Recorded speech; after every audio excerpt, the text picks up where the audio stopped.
지난 13일 김어준 암살조 제보 주장 검증 않고 가방에서 공개됐습니다.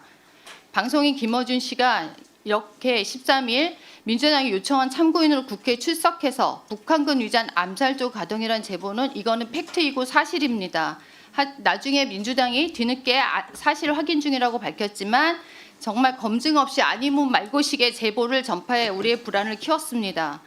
그러면 김어준 씨는 객관적인 팩트 체크보다는 어떻게 보면 특정 세력에 유리한 해석과 과장된 얘기를 통해 대중을 오도하고 있는 음모론입니다.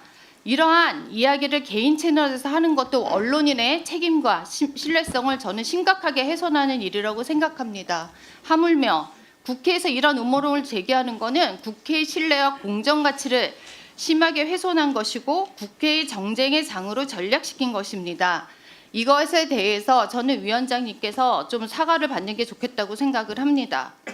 그리고 뿐만 아니라 블랙요원 미복귀설 등 아니면 말고식의 주장 이런 제보들이 쏟아지고 있습니다. 이런 카더라 뉴스 이런 거는 불안과 국민들의 불안과 공포를 조장하는 행위이고 국민을 기만시키는 것이라고 저는 생각합니다. 이런 가짜 뉴스 이런 것들이 특히 우리 과방위에서는 더 일어나서는 안 된다고 생각을 합니다.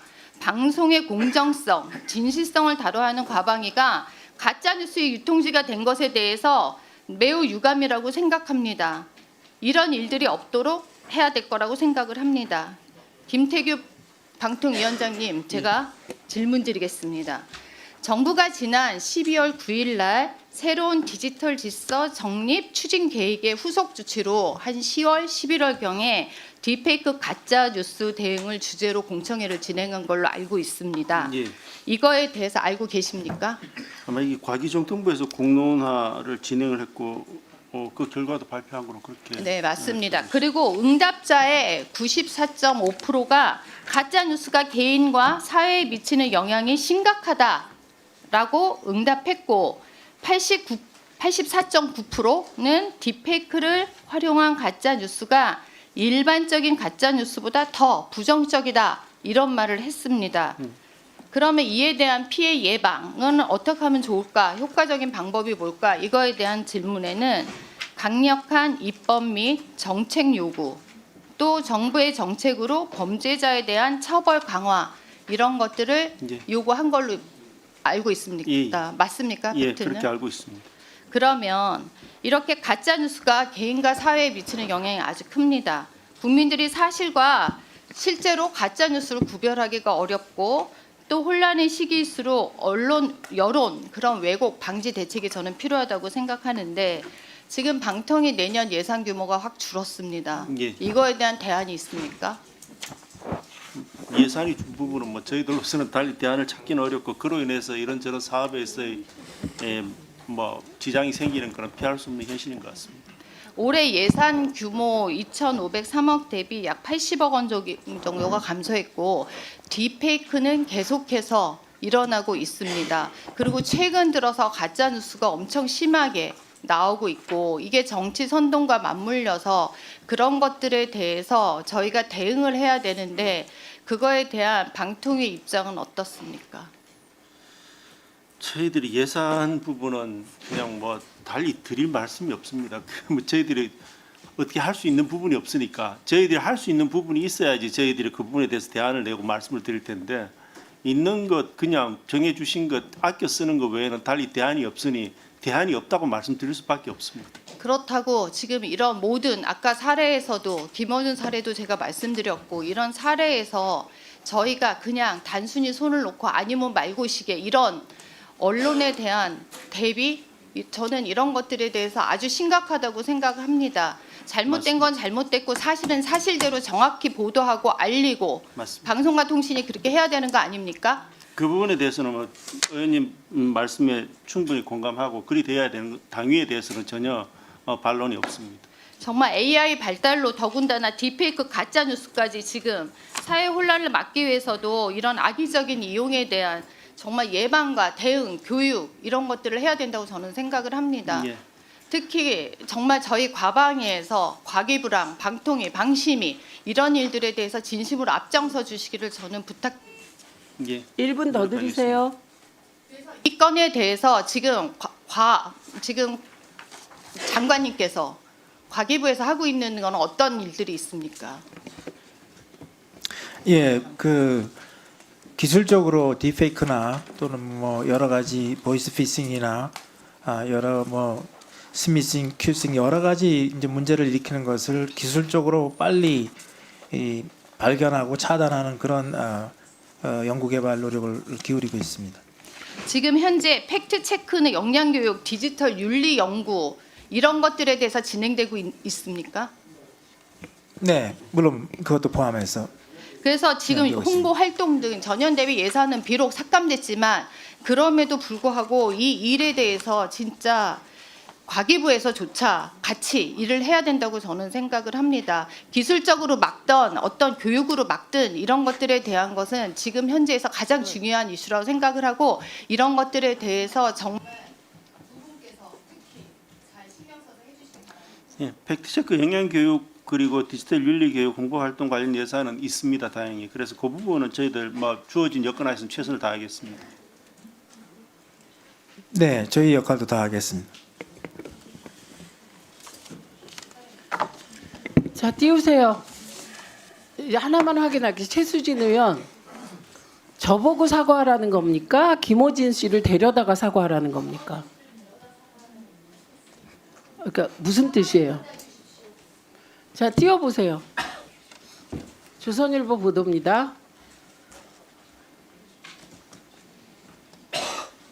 언론에 이미 보도가 났기 때문에 사과할 일이 없습니다. 왜냐하면 한동훈 대표도 국회에 들어가면 죽는다. 이거 다 보도된 거예요. 그리고 민주당이 그 박선원 의원실의 1차 보고 내용이 언론에 어떻게 보도됐는데 그게 계속 업데이트돼서 이게 다 개연성이 있다. 이렇게 바뀌었습니다. 그리고 지금 핵심 부분이 사살인데요. 그게 되게 그 자리에서 저희도 충격적이긴 했어요. 그런데 조선일보 단독 보도입니다. 노상원 씨가 민간인인데 계엄을 기획했다고 지금 알려져 있어요. 그런데 그 수첩에서 사살 단어가 적혀 있었고 최근에는 이성윤 의원도 사살 수거 대상이다. 16명이었다. 이것까지 보도가 나오고 있기 때문에 당시에 그 김어준 씨가 이 자리에 나와서 증언할 때 저기 사전의 내용을 하나도 몰랐기 때문에 사실 다 충격을 받았습니다만 저는 분명히 정리를 했습니다. 민주당이 사실을 확인한 것이 아니고 사실이 확인하는 대로 적당한 방법을 통해서 공지하겠다고 했고요. 그리고 그 전에 언론이 이렇게 보도를 하고 있습니다. 그래서 김어준 씨를 탓할 수가 없는 상황이 되었다는 점 알려드립니다. 자, 그러면 지금부터 잠시만 주목해 주시기 바랍니다. 제가 구독자분들을 위해서 선물 하나를 준비했는데요. 제가 항상 여러분들께 드리는 말씀이 있습니다. 뉴스만 평소에 잘 챙겨보셔도 돈이 되고 돈을 벌 수 있다라고 말씀을 드렸는데요. 여러분들은 여기 보시는 삼성전자 뉴스를 보고 어떤 생각이 드세요? 아니면 정치인들의 뉴스, 날씨 뉴스를 보고는 어떤 생각이 드시나요? 그냥 뉴스만 보고 끝내는지 아니면 이 뉴스를 어떻게 이용할 수 있는지 이 부분을 고민하고 계시는지를 되물어보고 싶습니다.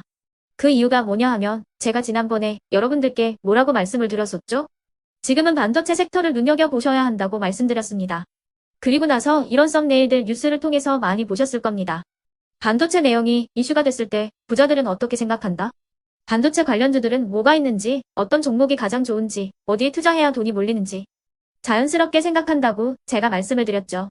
그 이유가 뭐냐 하면 부자들이 봤을 때는 이슈가 곧 돈으로 이어지고 그 이슈가 나에게 돈을 벌어준다는 경험적 확신이 있기 때문에 부자들은 항상 이런 사회적 이슈를 관심 있게 챙겨본다고 제가 말씀을 드렸습니다. 이번에도 마찬가지인데요.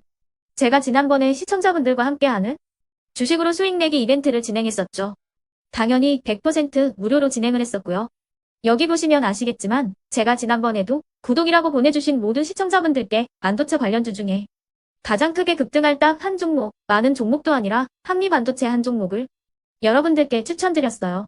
그러면서 여기 나와 있는 대로 정확히 얼마에 매수해야 하는지 그리고 수익률이 어느 정도 나왔을 때 팔아야 하는지를 이런 부분들까지 여러분들에게 정확히 알려드렸었는데 지금 실제로 어떻게 되었다? 오른쪽을 보시면 아시겠지만 제가 지난번 문자 발송으로 이 한미 반도체를 소개해드리고 나서 실제로 이렇게 5배 이상 어마무시한 상승이 나왔습니다.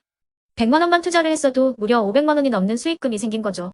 그래서 당시에도 굉장히 많은 분들이 제가 드린 이 한미 반도체로 수익을 내실 수가 있으셨을 텐데요. 다시 한번 축하드린다고 말씀을 드리겠고, 이번에도 마찬가지입니다. 앞으로도 2024년, 2025년 계속해서 기대해볼 섹터는 AI입니다. 그 중에서도 AI 반도체는 그 누구도 부정할 수 없는 미래 성장 산업입니다. 그러면 우리가 어떻게 생각해 볼 수 있을까요? AI 반도체 종목 중에 앞으로 크게 대장 역할을 하면서 10배 이상 급등할 수 있는 텐베고 종목을 지금부터 열심히 추적해야 한다는 겁니다. 큰 돈을 투자하지 않더라도 월급의 일부분 아주 소액이라도 이 종목을 모아가야 수백 %의 수익률을 손에 쥘 수 있는 것이죠. 지금 여러분이 보고 계시는 이 유튜브 또한 AI 반도체와 아주 밀접한 연관이 있고 반도체야말로 대한민국의 핵심 산업으로 앞으로 더더욱 시장은 성장할 수밖에 없습니다. 그렇기 때문에 제가 이번에도 뭘 보내드리고 있냐면 지난번과 똑같이 구독이라는 문자를 보내주시면 제가 AI 반도체 관련주 중에 앞으로 대장주 역할을 하면서 주가가 가장 크게 급등할 한 종목을 여러분들께 문자 발송으로 종목명과 사고 파는 시점을 모두 알려드릴 건데요. 그 문자를 받고 여러분들이 주식으로 돈 버는 연습을 한번 해보셨으면 좋겠고요. 혹시라도 나는 주식을 하지 않는다 하시는 분들은 주변에 주식하시는 지인분들에게 말씀을 해주셔도 되고요. 아니면 연세가 있으셔서 투자가 어렵다 하시는 분들은 이 종목을 자녀분들에게 한번 사봐라. 이걸로 한번 수익을 내봐라. 이렇게 조언을 해주실 수도 있는 거겠죠. 그래서 지금 이 영상을 보시는 시청자분들 중에 나도 이번 종목이 좀 궁금하다 하시는 분들은요. 누구나 상관없이 그리고 어느 시간대나 상관없이 부담 없이 010-2514-5930번으로 구독이라는 문자 보내주시면 제가 이번에도 똑같이 무료 추천 급등주 문자를 보내드리겠습니다.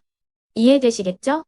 제 번호 010-2514-5930번으로 구독이라는 문자 보내주시면 여러분들이 직접 이슈를 통해서 돈 버는 연습을 해보실 수가 있는 거고 제가 돈을 받는 것도 아니고 투자를 대신해 드리는 것도 아니기 때문에 부담 없이 신청해 주시면 되는 겁니다. 그리고 수익이 나면 저는 다른 것은 하나도 바라지 않습니다. 제 채널에 구독, 좋아요 한 번씩만 눌러주시라 이렇게 다시 한번 말씀을 드리겠습니다.